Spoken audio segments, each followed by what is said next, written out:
नमस्कार। आप सुन रहे हैं उपन्यास चंद्रकांता का भाग 7वां। अब तक आपने जाना कि चपला ने बड़ी ही होशियारी और समझदारी से तेज सिंह को महाराजा शिवदत्त के कैद से छुड़ा लिया है और अब आगे वह कुछ चालाकी करने की सोच जंगल से दूसरे घने जंगल में चले गए हैं। तो अब आगे क्या होगा, आखिर वह क्या करना चाहते हैं, जानने के लिए सुने उपन्यास के इस भाग को मेरे साथ, यानी आपकी अपनी नीति के साथ। अब महाराज शिवदत्त की महफिल का हाल सुनिए। महाराज शिवदत्त सिंह महफिल में आ बिराजे। रंभा के आने में देर हुई तो एक चौकीदार को कहा कि जाकर उसको बुला लाए और चेतराम ब्राह्मण को तेज सिंह को लाने के लिए भेजा। थोड़ी देर बाद चौकीदार ने आकर अर्ज किया कि महाराज, रंभा तो अपने डेरे पर नहीं है, कहीं चली गई है। महाराज को बड़ा ताज्जुब हुआ क्योंकि उसको जी से चाहने लगे थे। दिल में रंभा के लिए अफसोस करने लगे और हुक्म दिया कि फौरन उसे तलाश करने के लिए आदमी भेजे जाएं। इतने में चेतराम ने आकर दूसरी खबर सुनाई कि कैदखाने में तेज सिंह नहीं है। अब तो महाराज के होश उड़ गए। सारी महफिल दंग हो गई कि अच्छी गाने वाली आई जो सभी को बेवकूफ बनाकर चली गई। घसीटा सिंह और चुन्नी लाल अय्यार ने अर्ज किया, महाराज, बेशक वह कोई अय्यार था जो इस तरह आकर तेज सिंह को छुड़ा ले गया। महाराज ने कहा, ठीक है, मगर काम उसने काबिल इनाम के किया। अहियारों ने भी तो उसका गाना सुना था, महफिल में मौजूद ही थे। उन लोगों की अकल पर क्या पत्थर पड़ गए थे कि उसको ना पहचाना।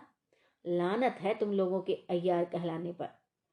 ये कहकर महाराज गम और गुस्से से भरे हुए उठकर महल में चले गए।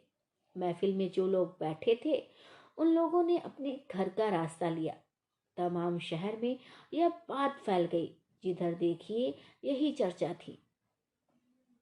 दूसरे दिन जब गुस्से में भरे हुए महाराज दरबार में आए तो एक चौकीदार ने अर्ज किया, महाराज, वह जो गाने वाली आई थी असल में वह औरत ही थी।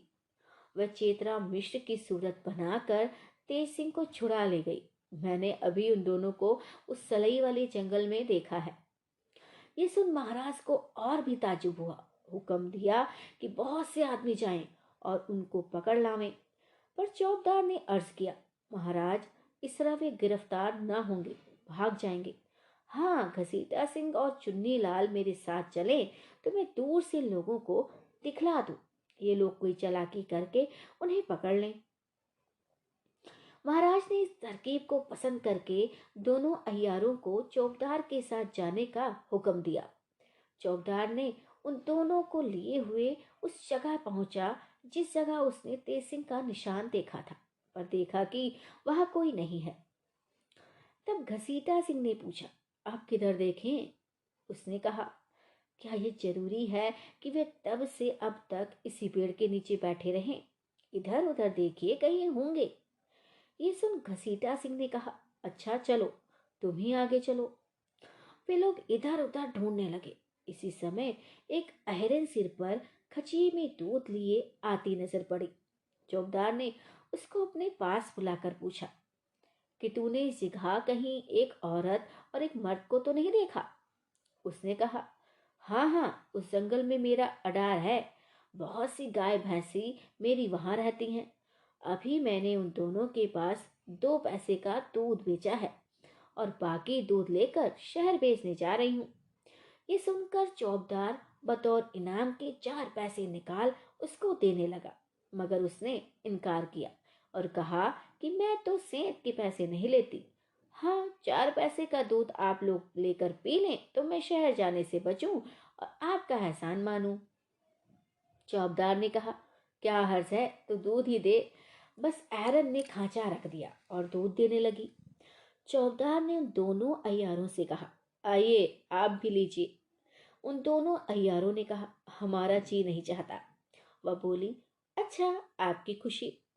चौकीदार ने दूध पिया और तब फिर दोनों अय्यारों से कहा, वाह क्या दूध है। शहर में तो रोज आप पीते ही हैं, भला आज इसको भी तो पीकर मजा देखिए। उसके जिद करने पर दोनों अय्यारों ने भी दूध पिया और 4 पैसे दूध वाली को दे दिए। अब वे तीनों तेसिंह को ढूंढने चले। थोड़ी दूर जाकर चौबदार ने कहा, ना जाने क्यों मेरा सिर घूमता है। घसीटा सिंह बोले, हाँ मेरी भी वही दशा है। चुन्नी लाल तो कुछ कहना ही चाहते थे कि गिर पड़े। इसके बाद चौबदार और घसीटा सिंह भी जमीन पर लेट गए। दूध बेचने वाली बहुत दूर नहीं गई थी। उन तीनों को गिरते देख दौड़ती हुई पास आई और लखलखा सुंघाकर चौबदार को होशियार किया। वह चौबदार तेज सिंह थे। जब होश में आए अपनी असली सूरत बना ली। इसके बाद दोनों की मुश्कें बांध गठरी कस एक चपला को और दूसरे को तेज सिंह ने पीठ पर लादा और नौगढ़ का रास्ता लिया। तेज सिंह को छुड़ाने के लिए जब चपला चुनारगढ़ गई तब चंपा ने जी में सोचा कि अय्यार तो बहुत से आए हैं और मैं अकेली हूँ। ऐसा ना हो कभी कोई आफत आ जाए। ऐसी तरकीब करनी चाहिए जिसमें अय्यारों का डर न रहे और रात को भी आराम से सोने में आए। ये सोचकर उसने एक मसाला बनाया। जब रात को सब लोग सो गए और चंद्रकांता भी पलंग पर जा लेटी तब चंपा ने उस मसाले को पानी में घोलकर जिस कमरे में चंद्रकांता सोती थी उसके दरवाजे पर 2 गज इधर उधर लेप दिया और निश्चिंत हो राजकुमारी के पलंग पर जा लेटी। इस मसाले में ये गुण था कि जिस जमीन पर उसका लेप किया जाए सूख जाने पर अगर किसी का पैर उस जमीन पर पड़े तो जोर से पटाखे की आवाज आए, मगर देखने से ये ना मालूम हो कि इस जमीन पर कुछ लेप किया है। रात भर चंपा आराम से सोई रही। कोई आदमी उस कमरे के अंदर ना आया। सुबह को चंपा ने पानी से वह मसाला धो डाला। दूसरे दिन उसने दूसरी चालाकी की। मिट्टी की खोपड़ी बनाई और उसको रंग लगाकर ठीक चंद्रकांता की मूरत बनाकर जिस पलंग पर कुमारी सोया करती थी तकिए के सहारे वह खोपड़ी रख दी और धड़ की जगह कपड़ा रखकर एक हल्की चादर उस पर चढ़ा दी, मगर मुंह खुला रखा और खूब रोशनी कर उस चारपाई के चारों तरफ वही लेप कर दिया। कुमारी से कहा, आज आप दूसरे कमरे में आराम करें। चंद्रकांता समझ गई और दूसरे कमरे में जा लेटी। जिस कमरे में चंद्रकांता सोई उसके दरवाजे पर भी लेप कर दिया और जिस कमरे में पलंग पर खोपड़ी रखी थी उसके बगल में कोठरी थी। चिराग बुझाकर आप उसमें सो गई। आधी रात गुजर जाने के बाद उस कमरे के अंदर से जिसमें खोपड़ी रखी थी पटाखे की आवाज आई। सुनते ही चंपा झट उठ बैठी और दौड़कर बाहर से किवाड़ बंद कर खूब गुल करने लगी। यहाँ तक कि बहुत सी लोडियां वहां कर इकट्ठी हो गई और एक ने जाकर महाराज को खबर दी कि चंद्रकांता के कमरे में चोर घुसा है। ये सुन महाराज खुद दौड़े आए और हुक्म दिया कि महल के पहरे से 10-5 सिपाही अभी आए। जब सब इकट्ठे हुए कमरे का दरवाजा खोला गया, देखा कि राम नारायण और पन्ना लाल दोनों अय्यार भीतर हैं। बहुत से आदमी उन्हें पकड़ने के लिए अंदर घुस गए। उन अय्यारों ने भी खंजर निकाल चलाना शुरू किया। 4-5 सिपाहियों को जख्मी किया, आखिर पकड़े गए। महाराज ने उनको कैद में रखने का हुक्म दिया और चंपा से हाल पूछा। उसने अपनी कार्रवाई कह सुनाई। महाराज बहुत खुश हुए और उसको इनाम देकर पूछा, चपला कहाँ है? उसने कहा, वह बीमार है। फिर महाराज ने और कुछ न पूछा, अपने आराम गाह में चले गए। सुबह को दरबार में उन अय्यारों को तलब किया। जब वे आए तो पूछा, तुम्हारा क्या नाम है? पन्ना लाल बोला, सरतोड़ सिंह। महाराज को उसकी ढिठाई पर बड़ा गुस्सा आया।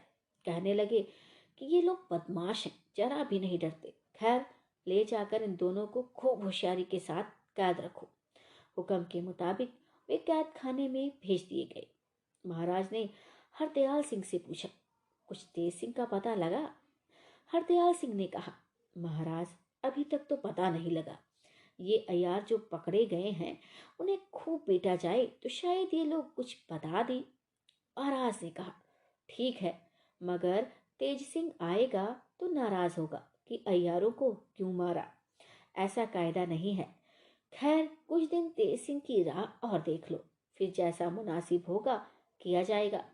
मगर इस बात का ख्याल रखना वह ये कि तुम फौज के इंतजाम में होशियार रहना, क्योंकि शिवदत्त सिंह का चढ़ आना अब ताजुब नहीं है। हरदयाल सिंह ने कहा, मैं इंतजाम से होशियार हूँ। सिर्फ एक बात महाराज से इस बार पूछनी थी, जो एकांत में अर्ज करूंगा। जब दरबार बर्खास्त हो गया तो महाराज ने हरदयाल सिंह को एकांत में बुलाया और पूछा, वह कौन सी बात है? उन्होंने कहा, महाराज तेज सिंह ने कई बार मुझसे कहा था, बल्कि कुंवर वीरेंद्र सिंह और उनके पिता ने भी फरमाया था कि यहाँ के सब मुसलमान क्रूर की तरफदार हो रहे हैं। जहाँ तक हो इनको कम करना चाहिए। मैं देखता हूँ तो ये बात ठीक ही मालूम होती है। इसके बारे में जैसा हुक्म हो किया जाए। महाराज ने कहा, ठीक है, हम खुद इस बात के लिए तुमसे कहने वाले थे। खैर, अब कह देते हैं कि तुम धीरे धीरे सब मुसलमानों को नाजुक कामों से बाहर कर दो। हरदयाल सिंह ने कहा, बहुत अच्छा, ऐसा ही होगा। ये कहकर महाराज से रुखसत हो अपने घर चले आए। महाराज शिवदत्त सिंह ने घसीटा सिंह और चुन्नी लाल को तेज सिंह को पकड़ने के लिए भेजकर दरबार बर्खास्त किया और महल में चले गए। मगर दिल उनका रंभा की जुल्फों में ऐसा फंस गया था कि किसी तरह निकल ही नहीं सकता था। उस महारानी से भी हंसकर बोलने की नौबत न आई। महारानी ने पूछा, आपका चेहरा सुस्त क्यों है? महाराज ने कहा, कुछ नहीं, जागने से ऐसी कैफियत हो जाती है। महारानी ने फिर से पूछा, आपने वादा किया था कि उस गाने वाली को महल में लाकर तुम्हें भी उसका गाना सुनाएंगे, सो क्या हुआ? जवाब दिया, वह हमें को उल्लू बनाकर चली गई, तुमको किसका गाना सुनाए? ये सुनकर महारानी कलावती को बड़ा ताजुब हुआ। पूछा, कुछ खुलासा कहिए, क्या मामला है? इस समय मेरा जी ठिकाने नहीं है, मैं ज्यादा नहीं बोल सकता। ये कहकर महाराज वहां से उठकर अपने खास कमरे में चले गए और पलंग पर लेटकर रंभा को याद करने लगे और मन में सोचने लगे, रंभा कौन थी? इसमें तो कोई शक नहीं कि वह थी तो औरत ही। फिर तेज सिंह को क्यों छुड़ा ले गई? उस पर वह आशिक तो नहीं था, जैसा कि उसने कहा था। हाय रंभा, तूने मुझे घायल कर डाला। क्या इसी वास्ते तू आई थी? क्या करूं, कुछ पता भी नहीं मालूम जो तुमको ढूंढूं। दिल की बेताबी और रंभा के ख्याल में रात भर नींद न आई। सुबह को महाराज ने दरबार में आकर दरियाफ्त किया, घसीटा सिंह और चुन्नी लाल का पता लगाकर आए या नहीं। मालूम हुआ कि अभी तक वे लोग नहीं आए। ख्याल रंभा ही की तरफ था। इतने में बद्रीनाथ, नाजिम, ज्योतिषी जी और क्रूर सिंह पर नजर पड़ी। उन लोगों ने सलाम किया और एक किनारे बैठ गए। उन लोगों के चेहरे पर सुस्ती और उदासी देखकर और भी रंज बढ़ गया, मगर कचहरी में कोई हाल उनसे न पूछा। दरबार बर्खास्त करके तखलिए में गए और पंडित बद्रीनाथ, क्रूर सिंह, नाजिम और जगन्नाथ जोशी को तलब किया। जब वे लोग आए और सलाम करके अदब के साथ बैठ गए, तब महाराज ने पूछा, कहो, तुम लोगों ने विजयगढ़ जाकर क्या किया? पंडित बद्रीनाथ ने कहा, हुजूर, काम तो यही हुआ कि भगवान दत्त को तेज सिंह ने गिरफ्तार कर लिया और पन्ना लाल और राम नारायण को एक चंपा नामी औरत ने बड़ी चालाकी और होशियारी से पकड़ लिया। बाकी मैं बच गया। उनके आदमियों में सिर्फ तेज सिंह पकड़ा गया, जिसको ताबेदार ने हुजूर में भेज दिया था, सिवाय इसके और कोई काम न हो। महाराज ने कहा, तेज सिंह को भी एक औरत छुड़ा ले गई। काम तो उसे सजा पाने लायक किया, मगर अफसोस, ये तो मैं जरूर कहूंगा कि वह औरत ही थी जो तेज सिंह को छुड़ा ले गई, मगर कौन थी, कहां से आई थी, ये ना मालूम हो। तेज सिंह को लेती ही गई। जाती दफा चुन्नी लाल और घसीटा सिंह पर भी मालूम होता है कि हाथ फेरती गई। वे दोनों उसकी खोज में गए थे, मगर अभी तक नहीं आए। क्रूर की मदद करने से मेरा नुकसान ही हुआ है। खैर, अब तुम लोग ये पता लगाओ कि वह औरत कौन थी जिसने गाना सुनाकर मुझे बेताब कर दिया और सभी की आंखों में धूल डालकर तेज सिंह को छुड़ा ले गई। अभी तक उसकी मोहिनी सूरत मेरी आंखों के आगे फिर रही है। नाजिम ने तुरंत कहा, हुजूर, मैं पहचान गया, वह जरूर चंद्रकांता की सखी चपला थी। ये काम सिवाय उसके दूसरे का नहीं। महाराज ने पूछा, क्या चपला चंद्रकांता से भी ज्यादा खूबसूरत है? नाजिम ने कहा। महाराज, चंद्रकांता को तो चपला क्या पाएगी, मगर उसके बाद दुनिया में कोई खूबसूरत है तो चपला ही है, और वह तेज सिंह पर आशिक भी है। इतना सुन महाराज कुछ देर तक हैरानी में रहे, फिर बोले, चाहे जो हो, जब तक चंद्रकांता और चपला मेरे हाथ न लगेंगी मुझको आराम न मिलेगा। बेहतर है कि मैं इन दोनों के लिए जयसिंह को चिट्ठी लिखूं। क्रूर सिंह बोला, महाराज, जयसिंह चिट्ठी को कुछ न मानेंगे। महाराज ने जवाब दिया, क्या हर्ज है, अगर चिट्ठी का कुछ ख्याल ना करेंगे तो विजयगढ़ को फतह ही करूंगा। यह कहकर उन्होंने मीर मुंशी को तलब किया। जब वह आ गया तो हुक्म दिया, राजा जयसिंह के नाम मेरी तरफ से खत लिखो कि चंद्रकांता की शादी मेरे साथ कर दे और दहेज में चपला को दे दे। मीर मुंशी ने बमूजिब हुक्म के खत लिखा, जिस पर महाराज ने मोहर करके पंडित बद्रीनाथ को दिया और कहा, तुम ही इस चिट्ठी को लेकर जाओ, ये काम तुम्ही से बनेगा। पंडित बद्रीनाथ को क्या हंसा, खत लेकर उसी वक्त विजयगढ़ की तरफ रवाना हो गए। दूसरे दिन महाराज जयसिंह दरबार में बैठे हरदयाल सिंह से तेज सिंह का हाल पूछ रहे थे कि अभी तक पता लगा या नहीं कि इतने में सामने से तेज सिंह का एक बड़ा भारी गट्ठर पीठ पर लादे हुए आ पहुंचे। गठरी तो दरबार के बीच में रख दी और झुककर महाराज को सलाम किया। महाराज जयसिंह तेज सिंह को देखकर खुश हुए और बैठने के लिए इशारा किया।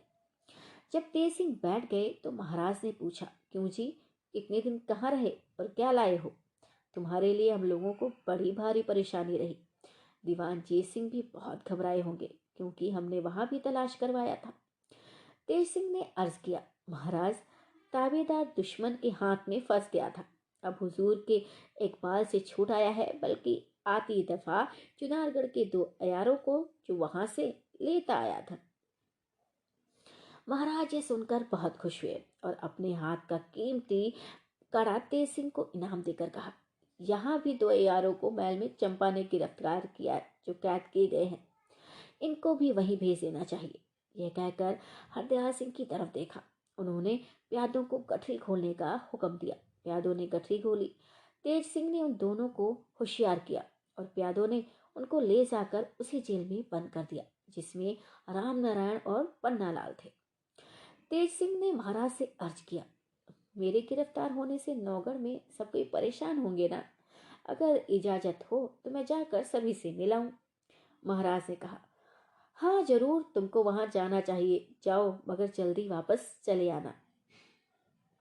इसके बाद महाराज ने हरदयाल सिंह को हुक्म दिया, तुम मेरी तरफ से तोहफा लेकर तेज सिंह के साथ नौगढ़ जाओ। बहुत अच्छा, कह के हरदयाल सिंह ने तोहफे का सामान तैयार किया और कुछ आदमी संग ले तेज सिंह के साथ नौगढ़ रवाना हुए। चपला जब महल में पहुंची, उसको देखते ही चंद्रकांता ने खुश होकर उसे गले लगा लिया और थोड़ी देर बाद हाल पूछने लगी। चपला ने अपना पूरा हाल खुलासा तौर पर बयां किया। थोड़ी देर तक चपला और चंद्रकांता में चुहल होती रही। कुमारी ने चंपा की चालाकी का हाल बयां करके कहा कि तुम्हारी शागिर्दा ने भी 2 यारों को गिरफ्तार किया है।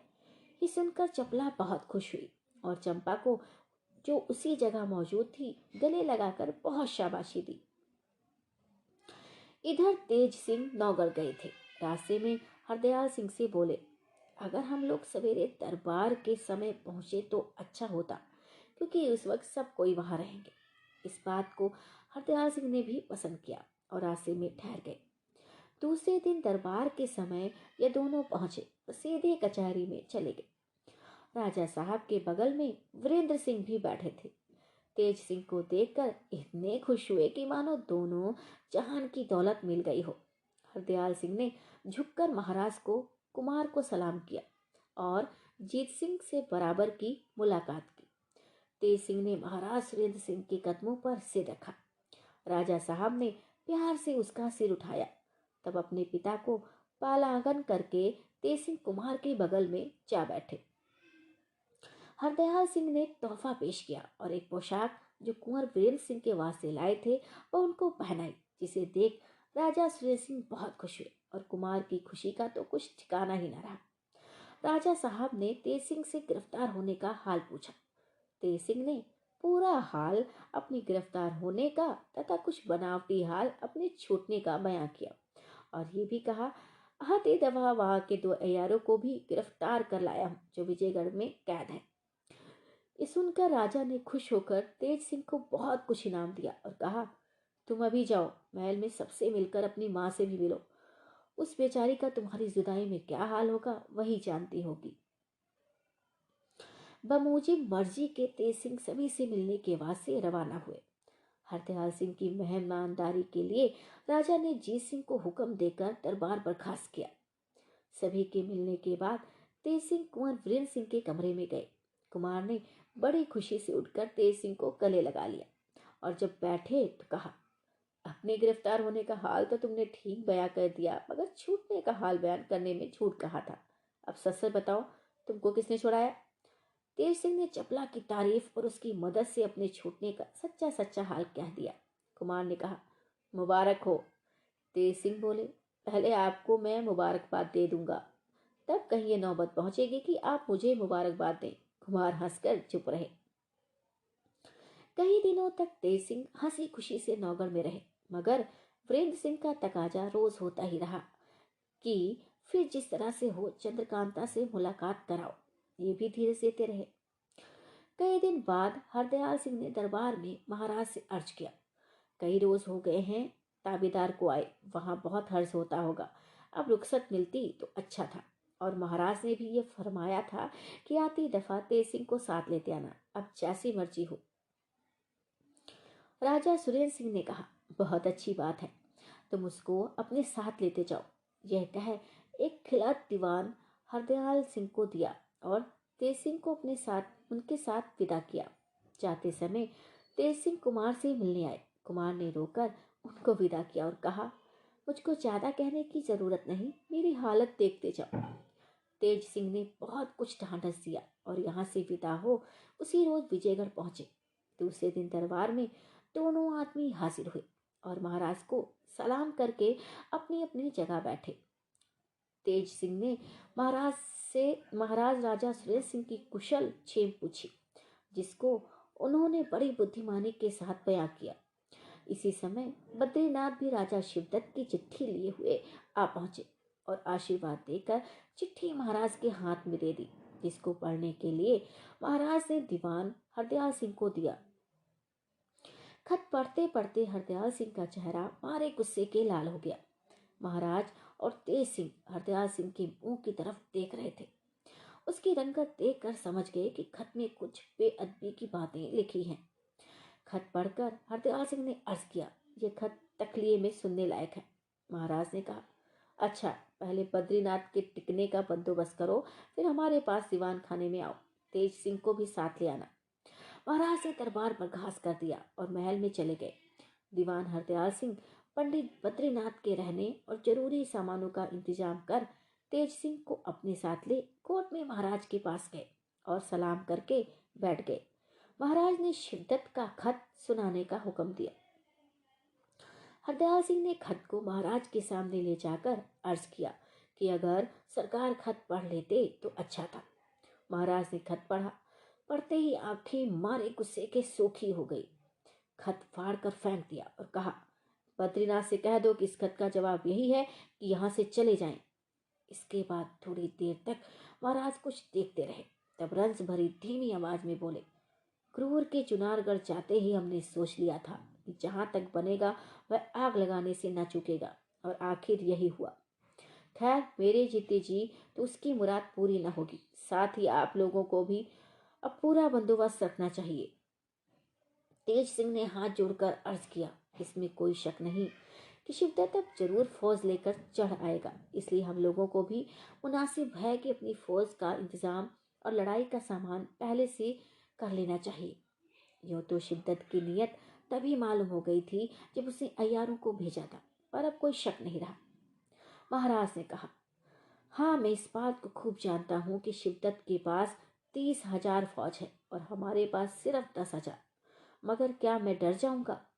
तेज सिंह ने कहा, 10,000 फौज महाराज की और 5,000 फौज हमारे सरकार की, 15,000 हो गई। ऐसे कीदड़ के मारने को इतनी फौज काफी है। अब महाराज दीवान साहब को एक खत देकर नौगढ़ भेजे, मैं जाकर फौज ले आता हूँ। बल्कि महाराज की राय हो तो कुंवर वीरेंद्र सिंह को भी बुला ले और फौज का इंतजाम उनके हवाले करें, फिर देखिए क्या कैफियत होती है। दीवान हरदयाल सिंह बोले, कृपानाथ इस राय को तो मैं भी पसंद करता हूँ। महाराज ने कहा, सो तो ठीक है, मगर वीरेंद्र सिंह को अभी लड़ाई का काम सुपुर्द करने को जी नहीं चाहता। चाहे वह इस फन में होशियार हो, मगर क्या हुआ, जैसा सुरेंद्र सिंह का लड़का वैसा मेरा भी। मैं कैसे उसको लड़ने के लिए कहूँगा, और सुरेंद्र सिंह भी कब इस बात को मंजूर करेंगे। तेज सिंह ने जवाब दिया, महाराज इस बात की तरफ जरा भी ख्याल न करें। ऐसा नहीं हो सकता कि महाराज तो लड़ाई पर जाएं और वीरेंद्र सिंह घर बैठे कर आराम करें। उनका दिल कभी न मानेगा। राजा सुरेंद्र सिंह भी वीर हैं, कुछ कायर नहीं। वीरेंद्र सिंह को घर में न बैठने देंगे, बल्कि खुद भी मैदान में बढ़कर लड़ें तो ताजुब नहीं। महाराज जय सिंह तेज सिंह की बात सुनकर बहुत खुश हुए और दीवान हरदयाल सिंह को हुक्म दिया, तुम राजा सुरेंद्र सिंह को शिवदत्त की गुस्ताखी का हाल और जो कुछ हमने उसका जवाब दिया है वह भी लिखो और पूछो कि आपकी क्या राय है। इस बात का जवाब आ जाने दो, फिर जैसा होगा किया जाएगा। और खत भी तुम ही लेकर जाओ और कल ही लौट आओ, क्योंकि अब देर करने का मौका नहीं है। हरदयाल सिंह ने बमूजिब हुक्म के खत लिखा और महाराज ने उस पर मोहर करके उसी वक्त दीवान हरदयाल सिंह को विदा कर दिया। दीवान साहब बारात से विदा होकर नौगढ़ की तरफ रवाना हुए। थोड़ा सा दिन बाकी था जब वहां पहुंचे। सीधे दीवान जीत सिंह के मकान पर चले गए। दीवान जीत सिंह खबर पाते ही बाहर आए। हरदयाल सिंह को लाकर अपने यहाँ उतारा और हालचाल पूछा। हरदयाल सिंह ने जब सब खुलासा हाल कह दिया, जीत सिंह गुस्से में आकर बोले, आजकल शिवदत्त के दिमाग में खलल आ गया है। हम लोगों को उसने साधारण समझ लिया है। खैर देखा जाएगा, कुछ हर्ज नहीं। आप आज शाम को राजा साहब से मिलें। शाम के वक्त हरदयाल सिंह ने जीत सिंह के साथ राजा सुरेंद्र सिंह की मुलाकात करवाई। वहां कुंवर भी बैठे थे। राजा साहब ने बैठने का इशारा किया और हालचाल पूछा। उन्होंने महाराजा जयसिंह का खत दे दिया। महाराजा ने खुद उस चिट्ठी को पढ़ा। गुस्से के मारे कुछ बोल न सके और खत कुंवर वीरेंद्र सिंह के हाथ में दे दिया। कुमार ने भी उसको बखूबी पढ़ा। इनकी भी वही हालत हुई। क्रोध से आंखों के आगे अंधेरा छा गया। कुछ देर तक सोचते रहे। इसके बाद हाथ जोड़कर पिता से अर्ज किया, मुझको लड़ाई का बड़ा हौसला है, यही हम लोगों का धर्म भी है। फिर ऐसा मौका मिले या न मिले, इसलिए अर्ज करता हूँ कि मुझको हुक्म हो तो अपनी फौज लेकर जाऊं और विजयगढ़ पर चढ़ाई करने से पहले ही शिवदत्त को कैद कर लाऊं। राजा सुरेंद्र सिंह ने कहा, उस तरफ जल्दी करने की कोई जरूरत नहीं है। तुम अभी विजयगढ़ जाओ। क्षत्रियों को लड़ाई से ज्यादा प्यारा बाप बेटा भाई भतीजा कोई नहीं होता। इसलिए तुम्हारी मोहब्बत छोड़कर हुक्म देता हूँ कि अपनी कुल फौज लेकर महाराज जय सिंह को मदद पहुंचाओ और नाम कमाओ। फिर जीत सिंह की तरफ देखकर फौज में मुनादी करा दो कि रात भर में सब लैस हो जाए। सुबह को कुमार के साथ जाना होगा। इसके बाद हरदयाल सिंह से कहा, आप आज रह जाएं और कल अपने साथ ही फौज तथा कुमार को लेकर तब जाए। ये हुक्म दे राजमहल में राजा जी चले गए। जीत सिंह दीवान हरदयाल सिंह को साथ लेकर घर गए और कुमार अपने कमरे में जाकर लड़ाई का सामान तैयार करने लगे। चंद्रकांता को देखने और लड़ाई पर चलने की खुशी में रात किधर गई कुछ मालूम ही नहीं हुआ। आगे का उपन्यास का भाग सुनने के लिए मेरे पेज को फॉलो करें, लाइक करें, सब्सक्राइब करें, शेयर करें, कमेंट करें। तब तक के लिए सबको नमस्ते, सबको प्रणाम। मिलते हैं उपन्यास चंद्रकांता के अगले भाग में।